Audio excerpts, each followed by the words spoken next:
The Middle East stands on the brink of a potentially transformative war, as Iran publicly declares its full readiness for a direct conflict with the United States, with tensions peaking after weeks of missile strikes, shifting alliances, and sharpened rhetoric. Tehran has made it clear that any foreign interference, particularly by Washington, would ignite a wider regional conflict.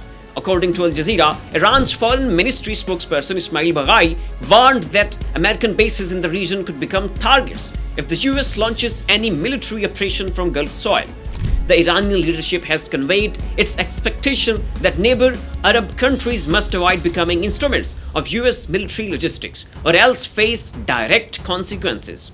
Meanwhile, diplomatic corridors are rapidly collapsing and the deterrence balance appears increasingly fragile. As highlighted by The Guardian, Iran's recent troop movements and missile deployments suggest that the country is preparing for worst-case scenarios rather than betting on negotiations. Complicating matters further is the posture of the United States, which continues to reinforce its military presence across the Middle East despite Iran's warnings.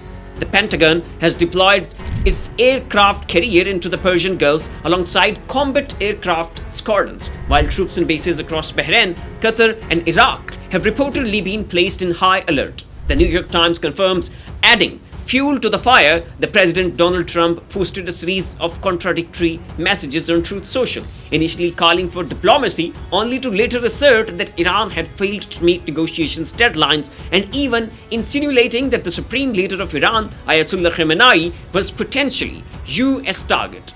His statement, quote, "He is an easy target, but we are not going to take him out, at least not for now," quote, sparked outrage in Tehran. Iran officials likened the language of the US 2020 drone strike that killed General Qasem Soleimani, which had nearly tipped the region into war then.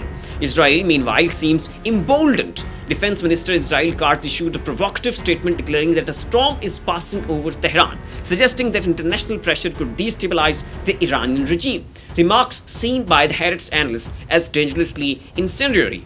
In a bold display of its military capability and strategic resolve, Iran has already begun retaliating. On Wednesday, multiple ballistic missiles were fired toward Israeli territory, triggering Israel's multi-layered defense systems, including the Iron Dome and David's Sling. Although most of the projectiles were intercepted, the IDF confirmed blast near Tel Aviv, as reported by the Judea North. Iran's state-run press TV broadcast what it described as accurate precision strikes, while Iranian military officials suggested this was only the first wave in a broader retaliation strategy. Simultaneously, Iranian drone swarms tested Israeli radar grids, signaling a coordinated multi-domain response. According to the BBC, Persian Western intelligence agencies fear the situation may spiral into a full-blown war involving not just Iran and Israel, but also United States and Gulf states into the fire. UN Secretary General Antonio Guterres and the European Union have both called for a de-escalation, but without active diplomatic mediation. The region is sliding into an open conflict that could alter power equations for years to come. As one Brookings Institution analyst noted, the shadow war is no longer in the shadows. It's happening in real time and the world is watching it unfold.